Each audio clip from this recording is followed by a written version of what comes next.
You're going to have sometimes low moments when you won't want to get out of bed. You just want to stay there. At times you won't want to come out the house. It's hard living. Life is hard.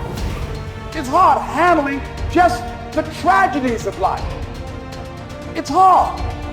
When you're working on something and you put everything you have in it, and it doesn't work out, you lose your money and other people's money. It's hard. You will go through things, and while you're going through them, you can't understand why it's happening to you.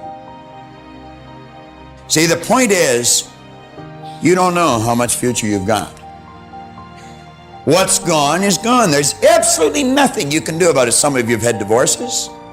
Some of you have probably had bankruptcies. Some of you have had terrible things happen in the past. But what's gone is gone. It's in the past. And to spend your time focusing on the past is to spend the only thing that you've got, and that's what's right here, right now, because the sand never stops running. This is all we've got. And to spend your time now thinking of what happened there is making absolute certain that the future is going to be the same as the past. Now, I don't suppose many of us spend a lot of time thinking about that.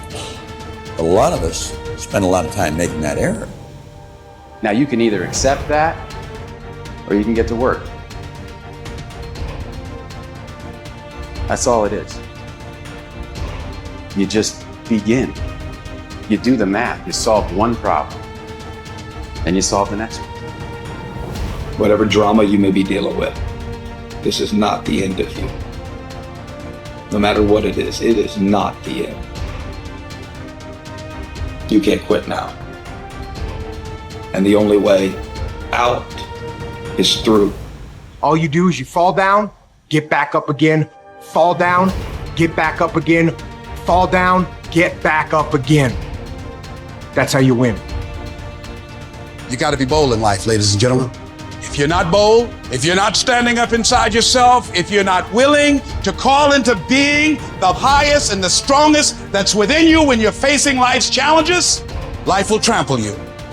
But see, when you discover the truth of this goodness, this power that you have within you, that truth will set you free from ever being a victim in life.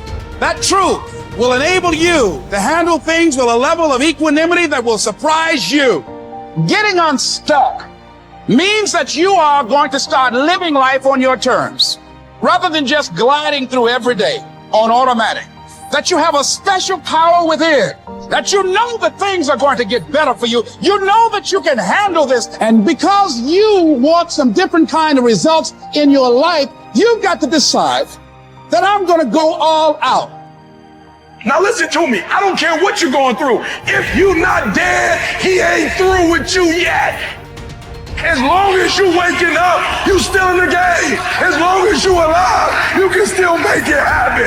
As long as that breath in your nostrils move, you still in the game. You still can win. Now get your butt up. Why do you keep crying? Why me, God? Why did I get MS? Why did I get cancer? Why did my mama die? Why did I get fired? Listen, you got put through that because what that does, that tension produces greatness. Stop running from it and run to it. Lions don't cry. Lions don't give up. Lions don't quit. Lions hunt. That's what we do for a living. We turn tragedy into triumph.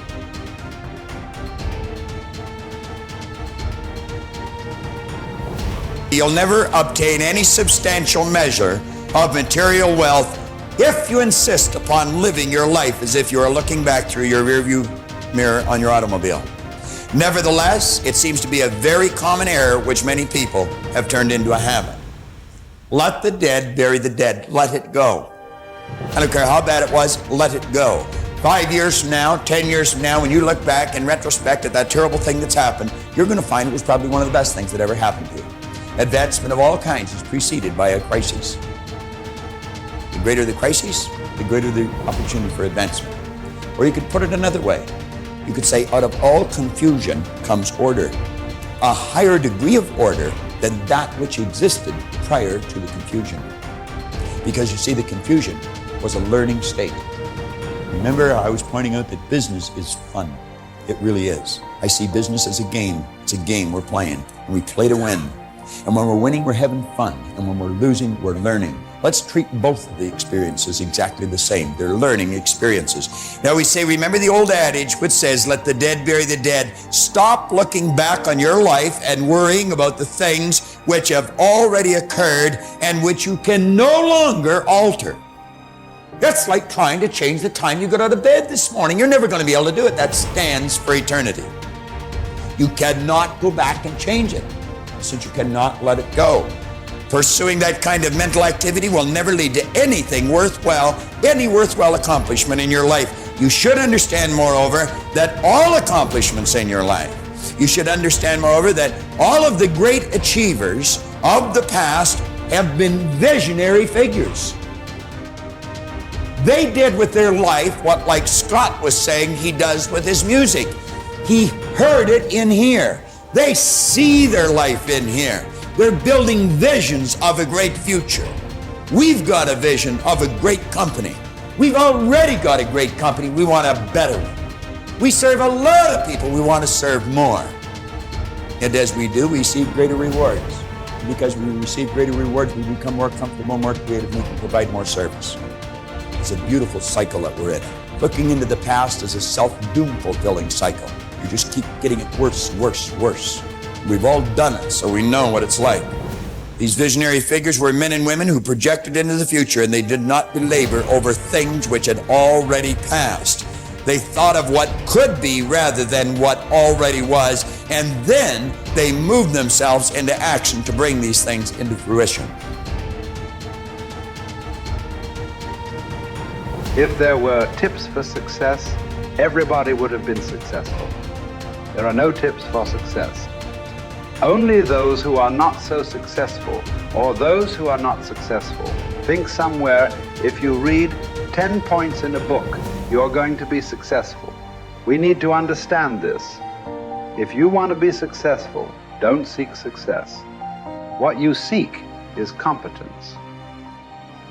If you enable yourself, and if you do something well, other people will say you're a success.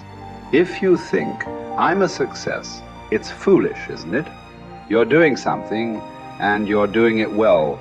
Other people in the town, or in the country, or in the world, people will say, oh, he is doing something really successful.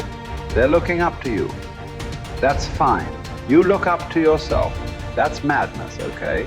You don't seek success. You seek empowerment, you seek competence, you do it the best that you can do. You cannot do as well as somebody, but you can do the best that you can do. So if you do your best, if your best is good enough, world will recognize. If it is not, you will be happy. So what does success look like? What does it take? Well, you know, I know family and friends who always have their breakfast on time. And after breakfast, of course, they must have coffee. After coffee, of course, they must light up a cigarette and sit there nicely because they're trying to become peaceful. And then they will go to work, come back home exactly on time for lunch, eat lunch, rest for 1 or 2 hours, sleep, then evening have one tea, and then smoke, and then again go to work. And at 8 o'clock, 8:30, they're back home for dinner, and then maybe other things, drink and this and that and whatever. But those who have been very successful, either in music, sport, art, business, spiritual process, doesn't matter what, those people never know when they ate, when they slept, when they got afternoon rest. So those who are committed to being successful with whatever they're doing, one important aspect of their life is they're not settling down wherever it's a bit comfortable, because comfort will happen when they lower you too in the grave. Very comfortable you are, you know. Right now it's about ensuring that there is profoundness of experience and there is impactfulness of activity, because if they had given you a limitless amount of time, you could do all those things. Nothing wrong, I'm not against them. But they gave you such little time with such tremendous potential of being human. That's the problem. For every one of you, your life is precious, isn't it? It's a precious life. If something is precious, where do you want to invest this life? Because what you call as my life is just a certain amount of time and energy, isn't it? As you sit here, your life is ticking away, or no? What is ticking away is not time. What is ticking away is your life. So this energy that you call as my life, how are you going to invest it? Because if you're doing something truly worthwhile, it gets over before you know what happened. Only if you're doing something worthless, it feels like a long life. Have you noticed this? On a particular day when you're very happy, 24 hours, poof. It went off like that, like a moment. You are miserable, 24 hours feels like 10 years. Have you not noticed this? So, only miserable people will have a long life. Joyful people, life goes away like that as if it's a couple of days. It passes away like that if you are creating what you really care to create. So, one thing that every young person should do is, without the influence of the peers of your own age group, without the influence of your professors and your parents, without any kind of influence, somewhere you must stay by yourself at least for 2-3 days and look at it. What is it that I want to invest this precious life into? What is it that will be worthwhile today and worthwhile after 50 years for me to invest myself into? You invest your life into that, whatever it is, however small, big, it doesn't matter. If you see that this is something truly worthwhile and you invest your life in that, this will be a life of fulfillment.